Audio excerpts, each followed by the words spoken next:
Hello everyone, and welcome to today's Monroe Center for Social Inquiry event. Today I have the honor of introducing Dr. Bratich.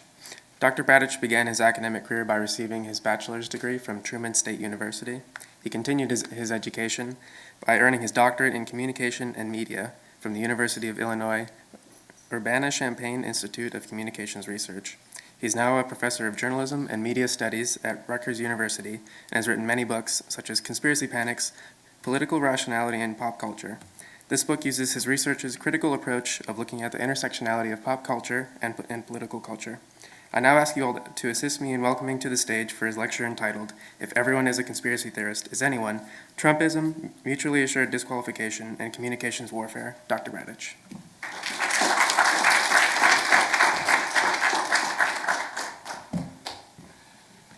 Thanks, Chris, and my thanks goes to Dr. Brian Keeley for inviting me for the Monroe Center for Social Inquiry, for having me here, and for having the foresight to have such a timely topic, right? This is an amazing thing to think about a year or so ago, to have predicted how much the idea of conspiracy theories and the circulation of public discourse around them would spike very quickly into 2017.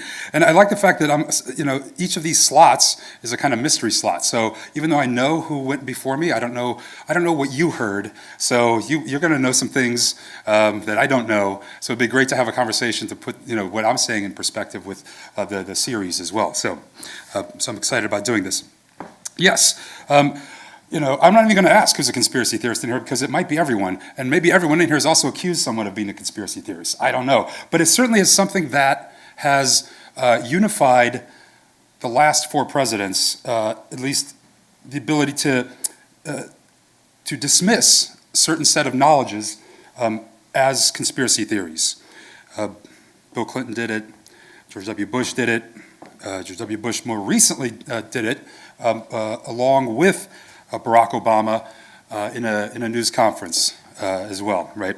And of course we know. So the current president is certainly in a long lineage of those who denounce others. In this case, the fake news media is going crazy with their conspiracy theories. Everybody, so all these presidents will have accused someone of being a conspiracy theorist or that there's crazy conspiracy theory going on.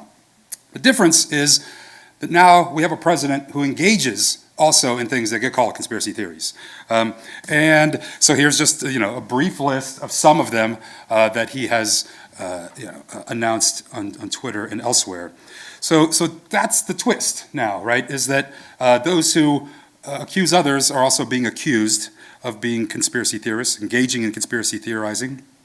But also, I just want to remind us that if the presidential election had gone the other way, we would have had the same situation. If you might recall Hillary Rodham Clinton talking about the vast right-wing conspiracy a few years ago, but then also revived it during the campaign trail in a conversation with Anderson Cooper, who asked her, do you still believe that there's one? And she says, yeah, even more so. It's even better funded now, right? So I think we're in a situation that involves, and also Trump is accused of being engaging in conspiracies, not just being a conspiracy theorist, but engaging in collusion, knowledge about collusive activities with the Russians. So, and of course we know, I didn't put this in here yet, but that, oh no, there it is up there. In fact, conspiracy is a charge that has been leveled at one of his former campaign managers, right, Paul Manafort, charged with conspiracy against the United States. Right? Trump himself said, hey, if we were talking about Russia, about the other side, we'd be called a conspiracy theory. Others are talking about the whole investigation and the discourse around Russian influence as being also part of a Cold War conspiracy in the ways that this piece about Rachel Maddow does. So plenty of people are both against and for them, conspiracy theories. Their conspiracy theories cause us great concern. Ours come out of outrage and concern for the well-being of democracy, right? So, but I think what we're in is something I'd like to call mutually assured disqualification, right? Which is, if you might remember the Cold War mutually assured destruction model, where because of the proliferation of nukes, no one would use them, right, because it would assure destruction. Well, it's quite different now because everyone's using the weaponized term of conspiracy theories. Therefore, it's mutually assured that everyone is getting disqualified. So a kind of flattening of the field, but we'll see that produces some new things based on that. Because now I think, conspiracy theories aren't just their own kind of knowledge. They're tied to obviously a broader discourse, a broader campaign against something called fake news, against something like alt facts, and tied to something like disinformation. So I want to investigate that a little bit too as we talk today. But basically to say that when we see the term conspiracy theory, one of my claims, right, we see more than just something at stake around truth in this era of post-truth. At least since the 1990s, the idea that people engage in conspiracy theories is not just an epistemological question or about what counts as true, but it's a relationship of information to action, like actionable knowledges, right? A sort of a belief system that then can lead to things like in the 1990s, the bombing of the Oklahoma City building, the Murrah building in Oklahoma City, or the rise of militias. Or today, more recently, the idea that conspiracy around the pizza parlor, aka Pizzagate, leads a guy to go in with a rifle to do his own, quote, self-investigation, right? So this idea of conspiracy theories aren't just knowledges out there, they're actually the passage from knowledge to action is something that I call hyperpathy, right? So this idea that, for years, when pundits and others are wringing their hands over political apathy in the US, people aren't doing enough to get involved in politics. Well, I think when it comes to conspiracy theories or the discussion around conspiracy theories, I mean, it's not about apathy, it's actually about hyperpathy, too much action, right? It's not about not enough, but too much. Okay. So now we don't have no position from which to delegitimate a knowledge just by calling it that, because I think we're in a new terrain that I'm going to talk about. I want to take a quick, somewhat of a sidebar, because I'm in the special position of being maybe, I think, your first speaker after the JFK files were released a couple of weeks ago, right? So just if you weren't paying attention to this, right, the National Archives had a treasure trove of documents related to the assassination, JFK assassination.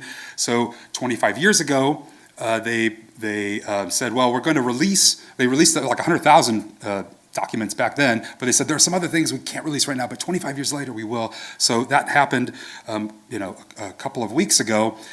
Initially, Trump said he was really into this transparency. He really wanted to release these, and for full disclosure, transparency, in order to put any and all conspiracy theories to rest, right? So that was mandated, and I'll just say a little bit about this story, but also to remind us that ever since, like months after the Kennedy assassination, the initial polls were taken about what people thought had happened, and over 50% thought it was a conspiracy.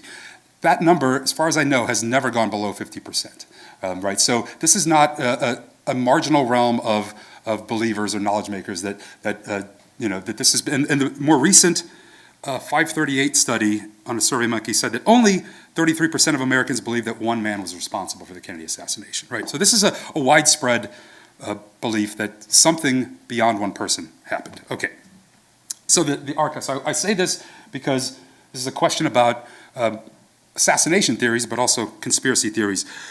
So revelations. These revelations are supposed to, as a number of pundits noted, quell these conspiracy theories, to stop them, right? If we're going to release more, that'll put an end to them. Trump says this, others say that. But it turns out that some behind-the-scenes maneuvering at the last minute between, agents in the intelligence agencies and Trump led to this partial release once again. So just like 25 years ago, there's a partial release and then a deferral. Oh, we're going to release some more in 6 months. Right, so the same tactic happens in 25 years, but then, so what I want to ask about that, and I want to remind us that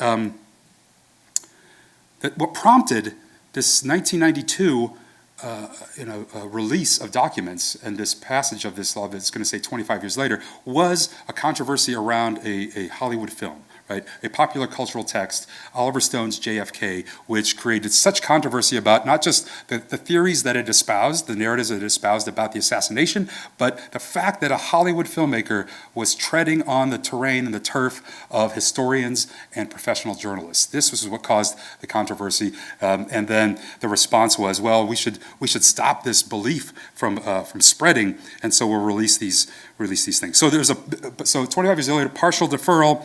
And so what happens? Do professional journalists get outraged at the lack of revelations, at the lack of release? Do they call for more investigation, for more files to be released? Very little of that. Instead, they're like, well, it's going to make the conspiracy theorists more paranoid, right? So as if that the idea that there's nothing to be learned from these documents. Instead, it's about whether or not the conspiracy theorizing goes up or down during this. So this idea that these practices are designed to quell, this word comes up quite a bit about quelling. Does that mean it's going to stop the, let's say, 50 to 66% of the population? Or is it just the conspiracy theorists that they're being targeted by? So that's one thing.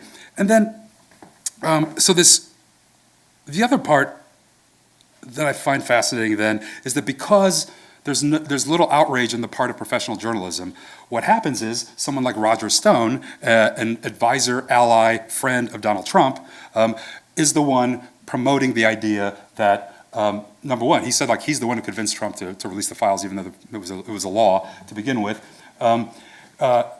Roger Stone tweets out the truth is out there, drawing from the X-Files, right? And then when it doesn't happen, he blames the deep state.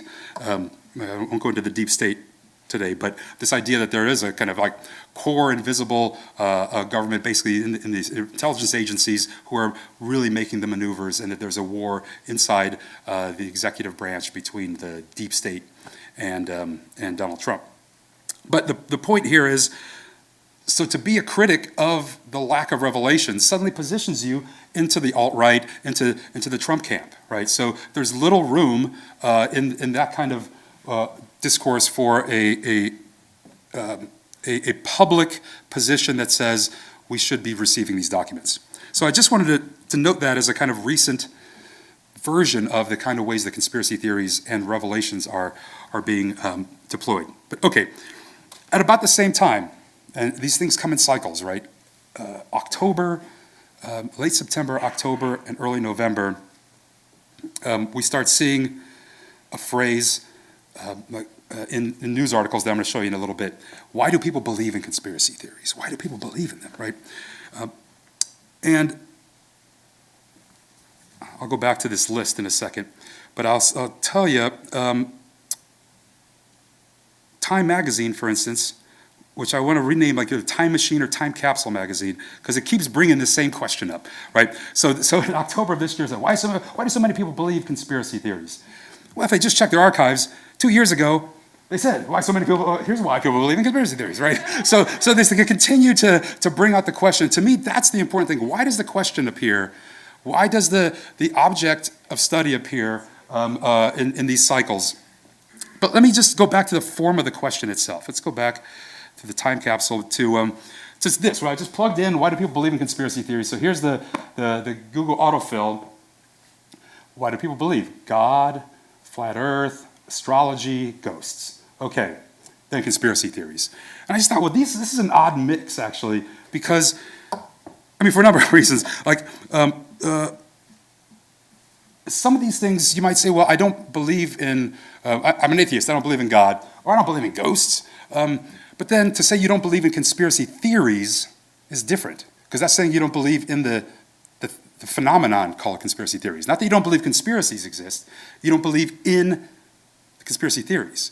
Not that you don't believe them, but you don't believe in them. So I'm like, so maybe you can be agnostic about conspiracy theories. I personally don't think they exist. I think their word exists, and I think there's some things that fall under the category for some people, but as an object in the world, it's kind of like God. It's like it does a lot of work for people, but the question of whether it exists itself is up for grabs. Now I'll go to the astrology one too, because that's an interesting parallel too, because why do people believe in astrology? Well, astrology is a separate system of analysis for the cosmos. So I can see why you want to say like people believe in a system or not, but it's an external system.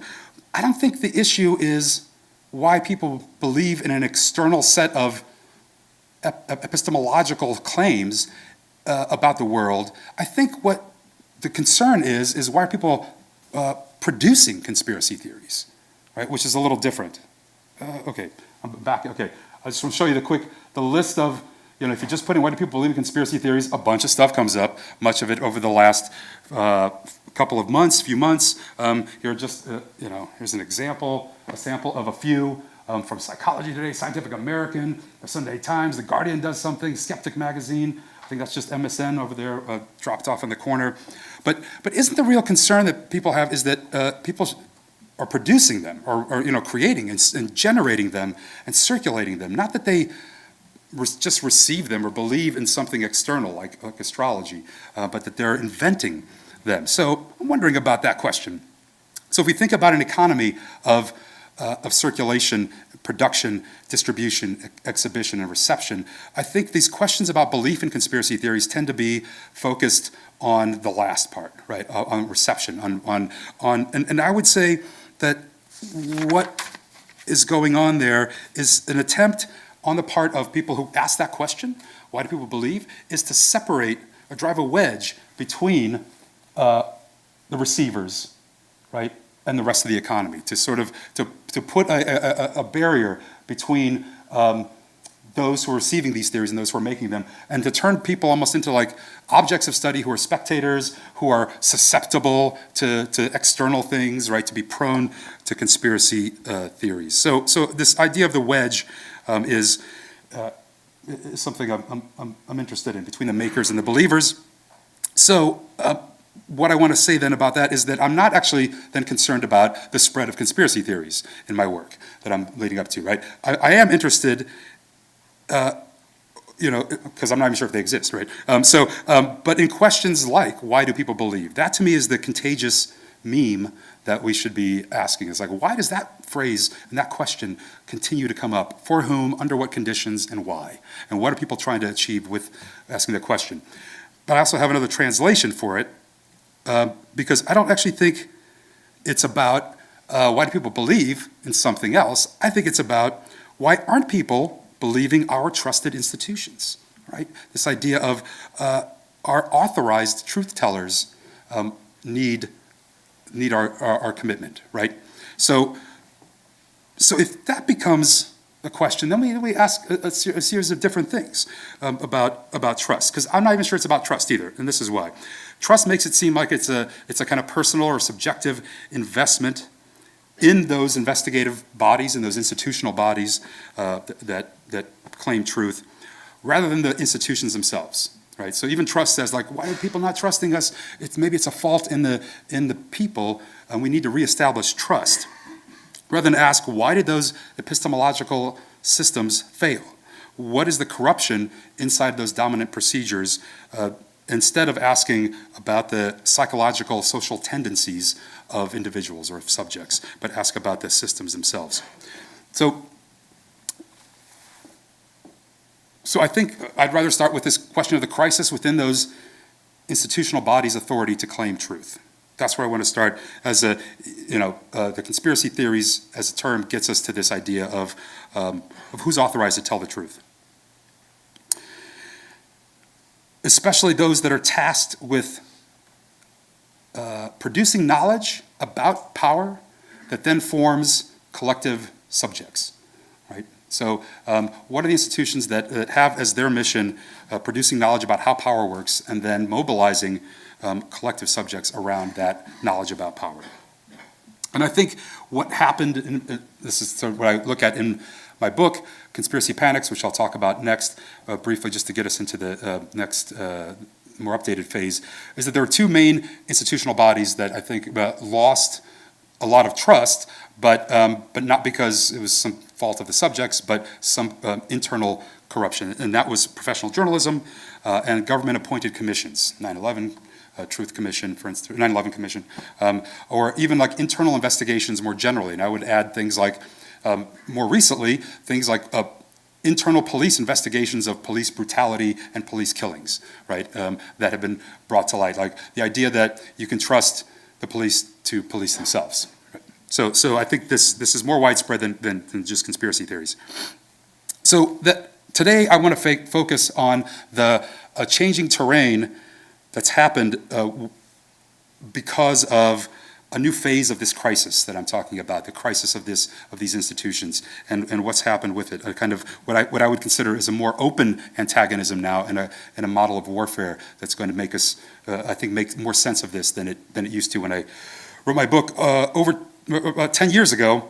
I just realized it was about 10 years ago when I sent off the final version in 2007, and it came out in 2008. So I'm just going to summarize some key points just to kind of ground some people. I know some people in the room have read the book for one of Professor Kitty's classes. So so this could be a reminder. It could be, but it's also probably new. But so I'm gonna have to go through it quickly just to get to the other things for today. So in the book, I don't really talk about conspiracy theories. I talk about something I call conspiracy panics, and those are the institutions and discourses and social agents that have taken conspiracy theories to be a problem. Those that ask the question, things like, why do people believe, right? So I use the work of Michel Foucault around a few of his concepts. One is the regime of truth, where he says, what we look for in any society is a regime of truth, which means it's the apparatuses and the institutions and the discourses that determine what can be counted as what he calls in the true, which it doesn't mean it's always true. It just means it's in the game that can be truth or falsity. Right? What can be put into that game of evidence? What can be put into the game of the legitimate parameters of discussion? So what things can be put into this regime of truth? I also use his phrase subjugated knowledges, which he talks about like what we want to look at in a society are those forms of knowledge, those knowledge productions that are happening on the margins, that are popular, he calls them, but not necessarily widespread. They might be about in relationship to people, forming a people, but it's, it tends to be subjugated, that is, either oppressed, marginalized, subordinated to dominant forms of knowledge production and official forms of knowledge production. So, using those ideas, what I talk about about the 1990s up through the 2000s, just after the 9/11 event, is that these conspiracy panics marginalize conspiracy theories, right? But not to just say, oh, they just marginalized them, but they did it in such a way that allowed those actors to accomplish other objectives. They reauthorized themselves in the context of what I call spectrum confusion. Right, the political spectrum starts getting a little wobbly. The extremes of a political spectrum start mobilizing. An emergent kind of populism might start also mobilizing in the 1990s. Things like that were identified as militias or a kind of anti-government populism in the 1990s.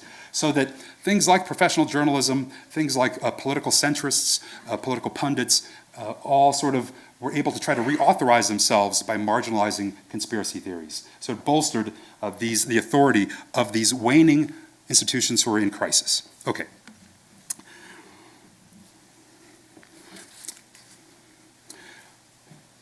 But what I wanted to point out is that the key part of the crisis is not just about some kind of theories, or especially not just conspiracy theories or actions, but a particular kind of conundrum at the heart of liberal forms of governance.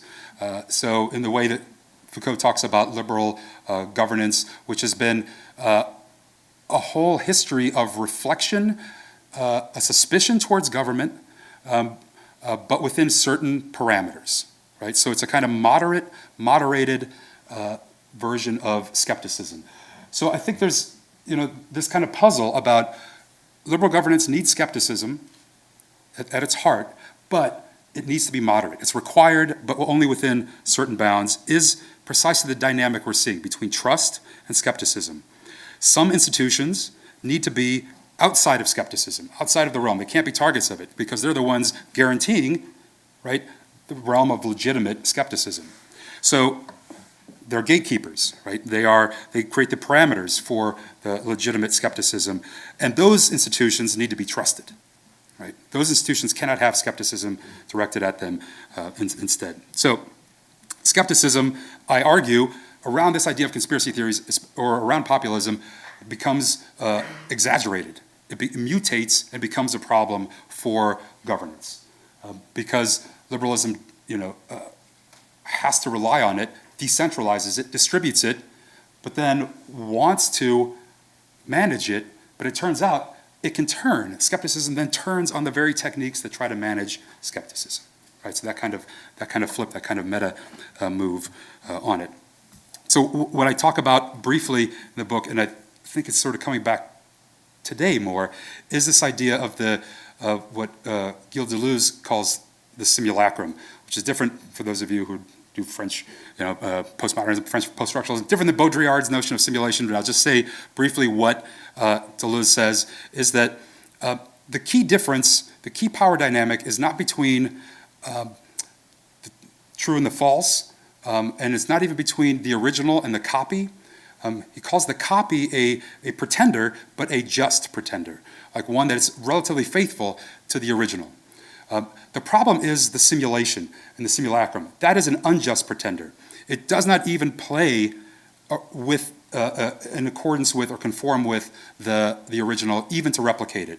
It's indifferent to it. It's the power of the false. And specifically, it's about the fake, right? The simulation is not about the false, it's about the fake. And those two are different things, right? And I think now, when we're talking about fake news, right? We're not talking about just copies that are faithful still to the original. There's some things that legitimately exist as that in the realm, but it's about ones that pretend unjustly to be news, right? So this idea, in the conspiracy theory discourse, conspiracy panics, there are two phrases or two ideas that relate to this. One is the idea that, I think Christopher Hitchens brought it up once, that conspiracy theories are not even wrong. They don't even get to be in the realm of evidence enough to be considered wrong. They're beyond wrong, not even wrong. They can't even enter into it. It's something very different. Or to think about the para in something like paranoia, or what I would call, even though I didn't look it up, maybe somebody else is calling this para-news, right? It's the thing that's so proximate. The para is not X, it's like with paranoids. It's not X-noids, right? It's not xenonoids, it's paranoids. That's what's right up beside the noid, right? The noid, if you think about the noid, is the mind.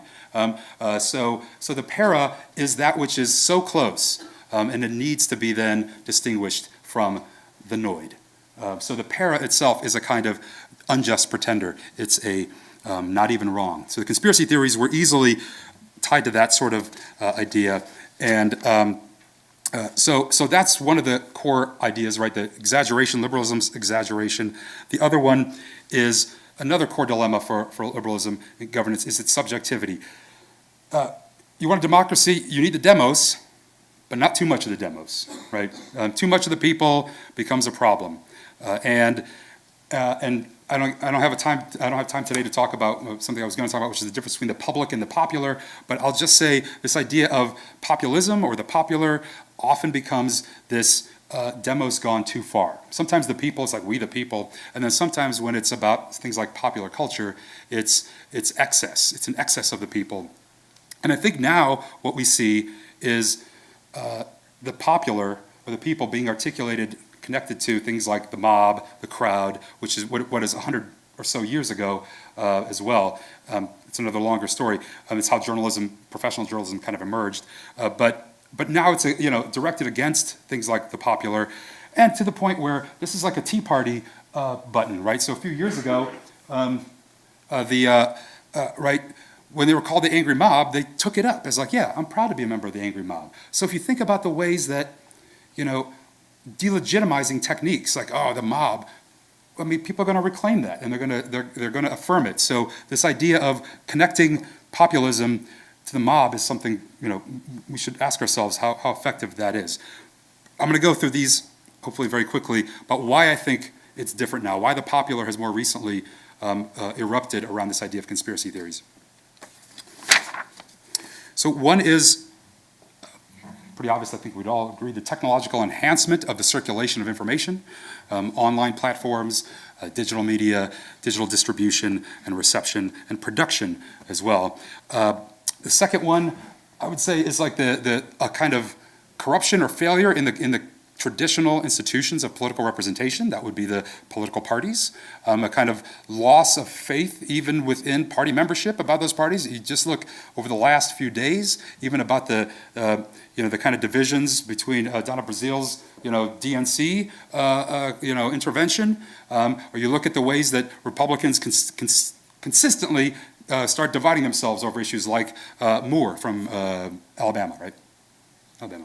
Okay. Yeah. Right. So this idea like the parties themselves are no longer coherent, and in fact have failed. But I would say even more than that, the rise of things like Occupy Wall Street and Black Lives Matter are experimenting with new forms of leadership that don't involve this kind of political representation.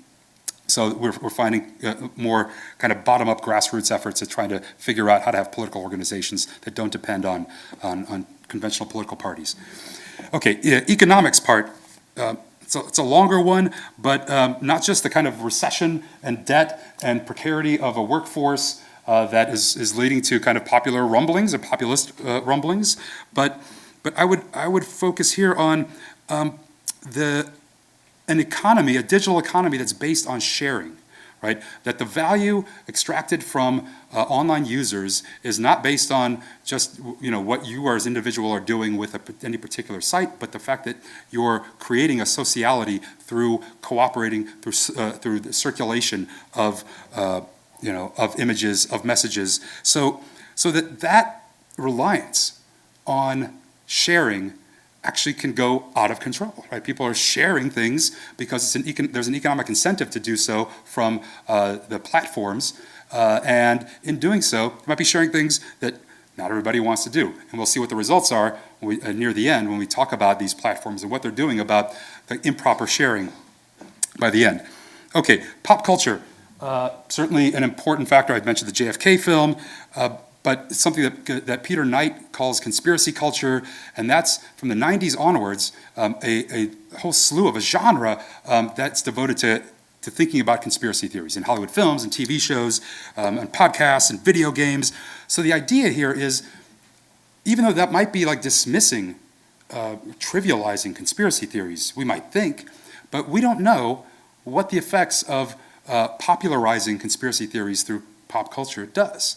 And it might, in fact, have the opposite effects. It might have unintended consequences, right? So I think I would cite here the work of Sarah Benet Weiser on the economy of visibility in her upcoming book, Empowered, and to think about, we often think that making something visible has kind of politics based into it, right? If we want to shine the light on something or think about the question, why do people believe in conspiracy theories, right? We just made that visible. Instead of having it hide out, we could control the conspiracy theories, right? We could maybe eliminate them. But the idea of the unintended consequences says, you make things more visible, you can't actually control what the backlashes might be or what the uptakes might be, and they might circulate differently. And I think even like that proud mob, proud to be part of the angry mob is one example of that. But that basically pop culture has created a sphere of imagination, fantasy, and pleasure even in conspiracy theories that might not have existed before these last 20, 25 years. But finally, and this is what's going to get me into the second half of the talk, is the idea of the war on terror, the terror war, which, similar to the sociality thing that I mentioned with the economy, it depends on, but cannot control, popular suspicion, right? If you see something, say something. The idea of you turn a kind of peer-to-peer skepticism into the population, right? We're all supposed to be like keeping check on each other. The kind of suspicion that we have as a peer group becomes part of a model of citizenship in the 21st century in the U.S. So that maybe that itself is uncontrollable, like where that suspicion then goes. You might think it's just going to be turned on each other, but it might actually then turn on those institutions that ask you to turn on your neighbors, right, or to turn on your fellow citizens. Okay.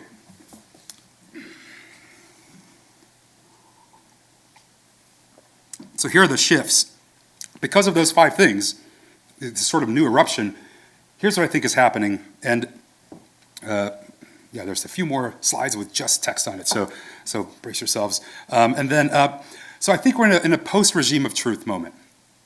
I don't think the regime of truth as Foucault laid it out is actually functioning anymore, or that itself might be in crisis. And partly it's based on something that a professor at the American University in Paris, Jason Harson, has written about. He calls them regimes of post-truth. That is, we have a whole series of mechanisms in the US especially that have been designed to undermine truth, to distribute disinformation, to drop what he calls rumor bombs, right? So if we look at all those regimes, they have undermined anything resembling a regime of truth. So what I would say then is that that regime is now in crisis. It's the crisis of that, in the 90s where I thought was like, oh, conspiracy panics were going to reauthorize, right, that regime of truth. Now I think something has broken because I don't think there's any more civic or public solution to the issue of exaggerated skepticism at this point. Because those centrist authorities themselves, the press, the presidency, professional pundits, they themselves are in an internecine warfare, right? It's that break between the office of the presidency and the press. They're at war with each other. I mean, it's been more or less declared, right? So that itself has not happened in some time. So that the attempt to kind of organize the center, to sort of hold things in the center, I think, are no longer possible. That the center is a position in the political spectrum, but it also wanted to be the terrain. It wanted to organize what was in the center and what was on the extremes. I think that there's been a break in that kind of nexus of centrism now that we might want to ask, what happens in that break? That I think now this idea of like, so to sort of even turn against one of my early publications on this, which was called Making Politics Reasonable Again, which examined the regime of truth and all these things it did. I just don't think that can happen. And I'm not saying that's necessarily a good or bad thing. I'm just not sure there's a kind of re-hegemonizing or a kind of recuperating of this break in the nexus of these links anymore. Something else is going to happen, I think, and that's what I'm going to talk about, is that I think we've gone through this tipping point now where a kind of Pandora's box of the mutually assured disqualification, right? So instead of thinking about putting those back in the box, to think about what's happened with proliferation of these things. And I'm going to think that this is about weaponizing reason. And I'm going to talk about how instead of trying to bring the extremes to the center, what's happening is a kind of an attempt to defuse, an attempt to disrupt and dissuade and render conspiracy theorizing inoperable. And I'm going to talk about how that's happened by talking about war. So I've returned to Foucault, but a different kind of Foucault. It's no longer the one about neoliberal governance, because I think that moment, somebody says past, that moment is in crisis, to the Foucault of war, as a number of other thinkers have recently gone back to think about when Foucault talks about the war as the model or the grid of intelligibility for social relations. And he flips Clausewitz's phrase about, war is politics by other means by saying politics is war by other means, and to think about war in everyday life. And so to think power not from rationality, not from institutions, but to think about those institutions and its internal rationality as part of antagonism of strategies. It's a part of a milieu where power relations are engaged in antagonism and strategic relations rather than forms, institutions, procedures, right? Okay. So the war I'm talking about here is more like a kind of guerrilla warfare. I mean, by the end, we're going to see like all kinds of wars. It's a civil war, it's a guerrilla war, it's networked war, it's cyber war. It's a kind of war as atmosphere. It's no longer the interstate war. It's not the war of the model of the states, but a different atmosphere of war. And let's go back to the terror war moment and talk about how it, again, has already framed a lot of this idea of the contemporary conjuncture around war. The first thing I want to talk about is that, during the beginning of the 21st century, the State Department got involved in some of this, right? So we talk about now about post-truth, well, they were giving us guidelines back then, how to identify misinformation. And in that case, I don't know if you can read it, but the first thing it says is, does the story fit the pattern of a conspiracy theory?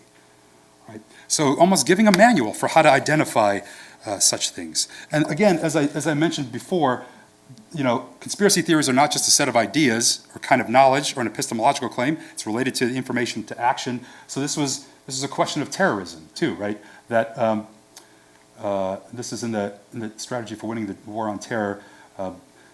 So to understand that we live in a culture of conspiracy. So the State Department is involved, right? The U.S. government is already involved in thinking about how to wage a kind of war against conspiracy theorizing. Later on, you don't have to read this whole quote. It's just like it's a fascinating summary of Cass Sunstein, Obama's information czar, who proposed a very specific tactic around conspiracy theories. He said, you can't just argue with them. What you need to do is cognitive infiltration, is what he calls it, right? It's in a Harvard Law paper that he co-authored. And then he wrote a book, again, about the dangerous ideas, right?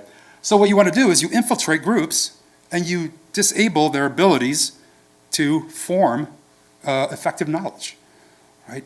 So this is a classic act of information warfare, right? You subvert the capacities of your enemy by infiltrating them and not allowing them to actually form into anything coherent. So you disrupt it before it even forms, right? Now it doesn't mean that I think probably hasn't worked. What it might do is a kind of a boomerang effect, because now people in certain kinds of interpretive communities that we often call conspiracy theories, if they feel like somebody's disrupting them, they'll call them a cognitive infiltrator, right? Because they're very aware of Sunstein's tactics. So it's always like, oh, you're a plant. Oh, you're so the question of how and what the effects of that kind of infiltration are, it's hard to tell. But the fact that it was a proposal by someone who became the information czar, right, is something worth thinking about. And then the last component of this, the terror war, homeland security part, is this idea of of what I mentioned earlier, right? Peer-to-peer skepticism can go awry. It can become excessive. It can become exaggerated. I think without a social media context, this idea of managing peer-to-peer surveillance, or what Mark Andreevich calls lateral surveillance, right? This idea of citizens becoming recruited as spies on each other, what other people have called snitch culture, right? This idea that a state can actually manage that is precisely the point of contestation, right? It's precisely unmanageable to do that. So instead, if proliferation of conspiracy theories is the problem, or the proliferation of suspicion, not just the theories, but suspicion of suspicion, then the new kind of approach of a kind of counterinsurgency model on conspiracy theories is this kind of counter-proliferation. You want to stop it from spreading. Not just people receiving it, right? Why do people believe, but you don't want it to even circulate. Okay, and I'm going to start winding down soon here. But I want to talk about, when we talk about wars, we might talk about a number of wars: civil war, again, cyber wars, techno wars. We'll talk about technology in a second. But I think we're entering a phase of another kind of war, a kind of restoration war. And what I mean by that is that instead of thinking about the restabilization of the technologies of governance, the regime of truth, of political rationalities, instead, it's an attempt at restoring something, and restoring through these techniques that are born out of warfare, right? So it's a war of restoration. The first war, I'm going to say, is, and I've written about this in the most recent issue of Fifth Estate, the kind of Make America Great Again, the alt-right, and I talk about some of the the alt-right protesters dressing up in costumes from ruined empires, right? They're into like the Romans and the Spartans. So to dress up almost like wrestling cosplay for dead empires, I think are an attempt to kind of restore, not just to restore previous empires, but almost like restore their deathliness. There's something deathly about this kind of war of restoration. I say more in that piece, I can't get into it. But that's the first one, the war of restoration. The other one is what I've been talking about today, the kind of centrism, the sovereignty of the center, or the moderation monarchy, which that kind of nexus, again, that has been broken, is now being reconfigured to kind of return to order. But I think that nexus, with all that peer-to-peer skepticism, right, that's proliferated, the nexus can't be the same, right? There's no restoration in the same way. Because, again, I think the corruption and the skepticism about those institutions, professional journalism, right, certainly presidency, political punditry, right, those have been so...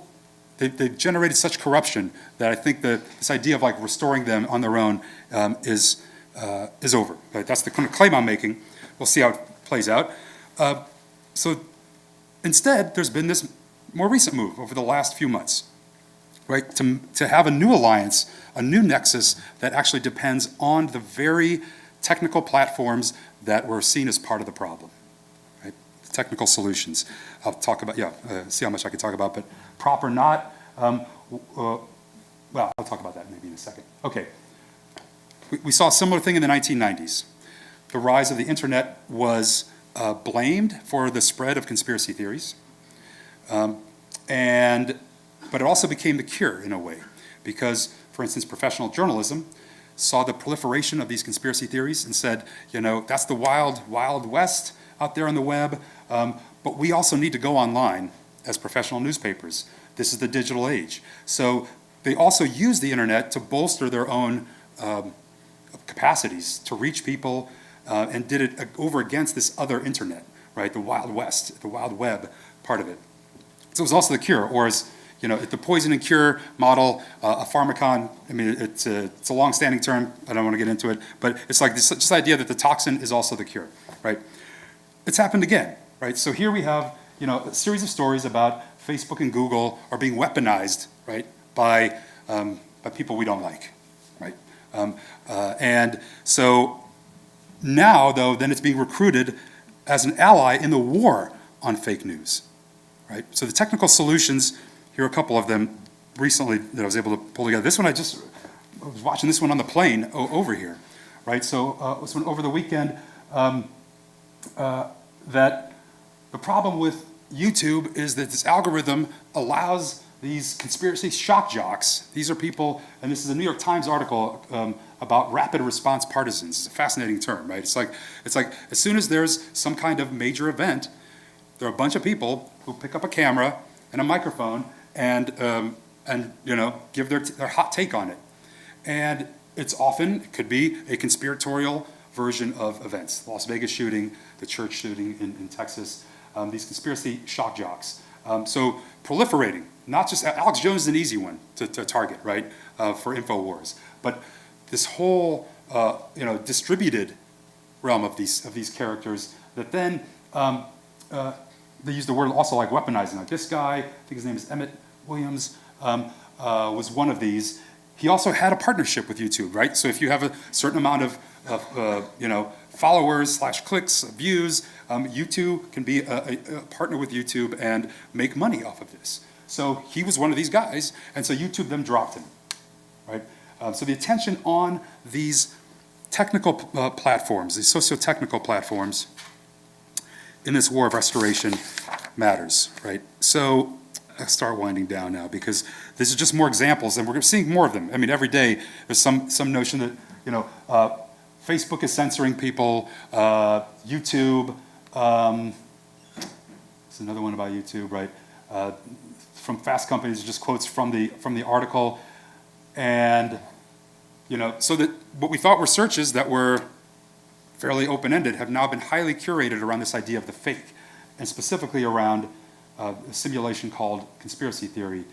This is the one from Google. So the thing that, right, so my concern in this is not the elimination of Emmett Williams, though that, we could talk about that, but this idea that a technical platform that is not responsible to, or accountable to a public, is making decisions around who can appear. This is not anymore a question of diffusing or marginalizing a conspiracy theory. It actually disappears, right? It will not appear on your search. What's happening with that disappearance is who makes the decision about what counts inside the realm of legitimate dissensus. What is an alternative news source that is seen as either Russian propaganda or fake news? That's telling me I should stop, and I will soon. So the World Socialist website, I haven't rechecked this, but a few weeks ago, they're like, we've just been disappeared from Google. Can't look us up. We don't appear anymore. Similar thing with Chris Hedges. A lot of his work was not appearing. So this idea that, again, Google, Facebook, Twitter, YouTube are engaged in this war. I really like this. The reason I have this line, censorship on this scale has never been imposed outside of wartime. Yes, but I also think they get it wrong because we're not outside of wartime. We're precisely in a whole set of communications warfare strategies that involve all of these kinds of forms of war that we're in. So to conclude, even those things that once seemed reasonable are being rendered inoperable now, right? Acts of war, neutralization, dissuasion, disappearance, sort of counterinsurgency is the model. No longer this idea of like rehabilitation, absorption, reform of dissenting views, or even making space for them, literally disappearing them.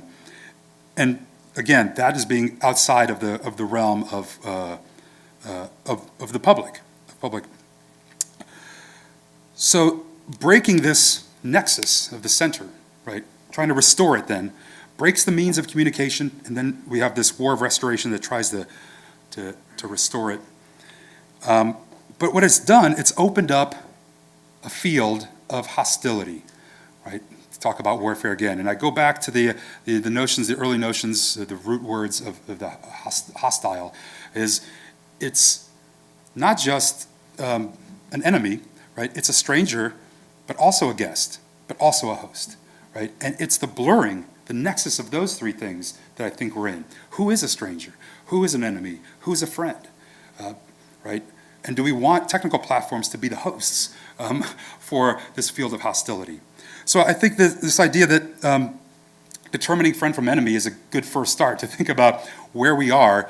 I don't think conspiracy theories end up being a good way to think about organizing friends and enemies because, we have plenty of friends who are probably conspiracy theorists or have been accused of it and who probably accuse others, right? But to think about a friend-enemy distinction because the communications war has found us.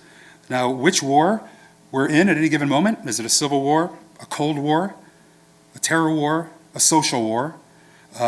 Is something to ask ourselves. What alignment do we want to form around friends and enemies? Because we want to understand the terrain we're in order to shape an outcome yet to be determined. Thanks.